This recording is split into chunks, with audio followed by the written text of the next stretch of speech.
સ્વાગત છે તમારું મારા એક નવા મિની બ્લોગમાં। આજે છે રક્ષાબંધનનો દિવસ અને આજે અમે લોકો બહુ જ વહેલા જાગી ગયા છે। વહેલા એટલે 9 વાગે જાગ્યા છે। 9 એટલે અમારા માટે બહુ જ વહેલું છે ભાઈ, કેમ કે અમે બપોરે 1 વાગે જાગવાવાળા વ્યક્તિ છે ભાઈ। તો આજે અમે લોકોએ પોતપોતાનું કામ વેચી લીધું હતું। સાઈમા અને સીમાએ નક્કી કર્યું હતું કે આખા ઘરની સફાઈ કરશે। સફાઈ એટલે જેટલું જરૂરી છે એટલું ઝાડુ ફટાની એટલું બધું કામ કરવાનું હોય કે ઘર ચોખ્ખું દેખાય। તો બસ એ બંને ઘરને ચોખ્ખું કરી નાખ્યું અને મારા ઉપર જવાબદારી આવી ગઈ છે રસોઈ, એટલે કે મારું મનગમતું કામ। મને રસોઈ કરવી બહુ જ ગમે, એ તો તમને બધાને ખબર જ છે। તો બસ રસોઈની જેટલી બી તૈયારીઓ હતી તૈયારીઓ કરીને મૂકી દીધી। એના પછી હું થઈ ગઈ ફ્રેશ અને હવે હું થાઉં છું રેડી।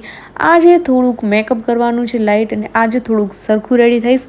ઘરેથી બહુ બધા બોલે છે કે તું તૈયાર નથી થતી ભાઈ। તમને એવું લાગે છે કે હું તૈયાર નથી થતી? કેટલી સરસ તૈયાર થઈને રોજ વિડીયો બનાવું છું। કમેન્ટ કરીને મને કહેજો કે હું વિડીયોમાં કેવી લાગું છું, તૈયાર થયેલી લાગું છું કે તૈયાર થયા વગરની લાગું છું। આ ઘરેથી સમજતા જ નથી, એમ કહે છે કે તૈયાર જ નથી થતી, તૈયાર થા। તો આજે થોડુંક ડાર્ક લિપસ્ટિક કરી છે। ડાર્ક શેડ મને ગમતા નથી, મને એવું લાગે છે બહુ એકદમ લાલ લાલ થઈ જાય, જાણે કોઈનું લોહી પી લીધું હોય ને એવું।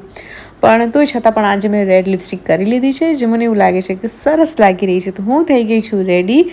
કમેન્ટ કરીને ચોક્કસથી જણાવજો એ પણ કે હું આજે કેવી લાગી રહી છું।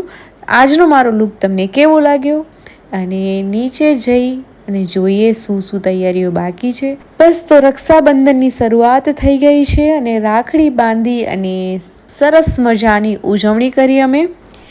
આજનો દિવસ આમ તો જોવા જઈએ તો ખાલી ભાઈ બહેન માટેનું જ હોય છે, પણ એમાં આખો પરિવાર સાથે હોય છે, અને પરિવારના સપોર્ટ વગર, મમ્મી પપ્પા ઘરના દરેક સભ્યોના સાથ વગર આ રક્ષાબંધનની ઉજવણી આપણે નથી કરી શકતા। તો બસ આજે ડુગુની પહેલી રાખડી હતી, છોકરીઓ એને પણ રાખડી બાંધી ભાઈ તરીકે।